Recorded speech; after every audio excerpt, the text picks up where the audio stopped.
ஒட்டி செம்மாந்திருக்கும் என் தமிழுக்கும் ஈன்ற பொழுதில் பெரிதோக்கும் தன் மகனை சான்றோர் என கேட்கத்தான் என்ற குரலுக்கு ஏற்ப தன் தாயை பெருமைப்படுத்தி இங்கு வீற்றிருக்கும் ஆன்றோர்களுக்கும் சான்றோர்களுக்கும் மற்றும் அனைத்து நல்லுள்ளங்களுக்கும் என் கனிவான வணக்கங்கள்.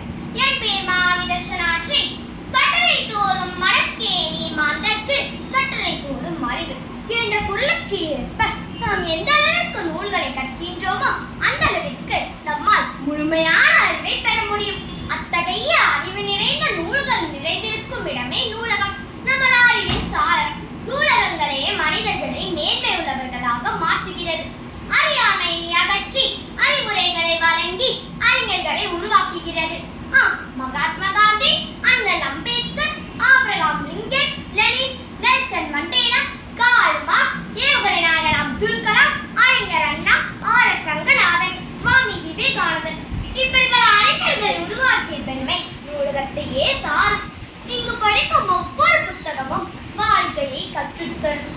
ஒரு நூலகம் திறக்கும் போது 1000 சிறைச்சாலைகள் மூடப்படும் என்றார் விவேகானந்தர்.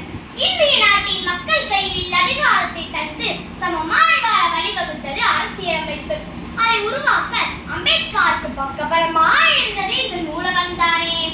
1 கோடி ரூபாய் கொடுத்தால் என்ன செய்வீர்கள் என்று கேட்டபோது ஒரு நூலகம் கட்டுவேன் என்றார் மகாத்மா காந்தி.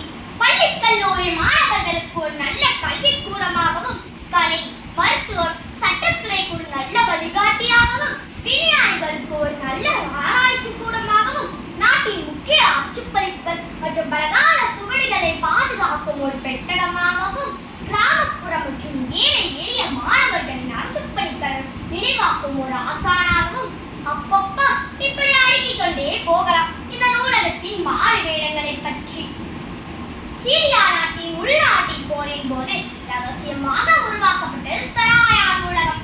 போராளிகள் அங்கு வந்து தினமும் வாசித்தனர். இதன் மூலம் அவர்கள் மனம் மாறி மன அமைதி பெற்று மனிதர்களாயினர். கற்றோர் பெருமை கருதி கற்போம், கற்றோர் பெருமை கருதி கற்போம் என்ற பாரதி பாட்டிற்கு ஏற்ப அங்கு வரும் அறிவாளிகளை பார்த்து நாமும் கற்க தூண்டப்படுகின்றோம். நூலகம் ஒரு காலப்பயணம் என்கிறோம். அதில் ஏறி நாம் டைனோசர் காலத்திற்கும் போய் வரலாம். எந்திரங்கள் ஆகின்ற செயற்கை நுண்ணறிவு காலத்திற்கும் போய் வரலாம். அலைபேசியில் துளைந்தரும் கண்கள் மீண்டும் புத்தகத்தை தேடட்டும். தொடுதுறையில் கலைந்தரும் சிந்தனை நூலகத்தில் மலரட்டும். எனவே ஆகஸ்ட் 12 தேசிய நூலக தினம். அன்று நாம் அனைவரும் உறுதி எடுப்போம். நூலகம் சென்று புத்தகம் படித்து வித்தகம் படிக்க சத்தியம் எடுப்போம். நன்றி, வணக்கம், ஜெய் ஹிந்த்.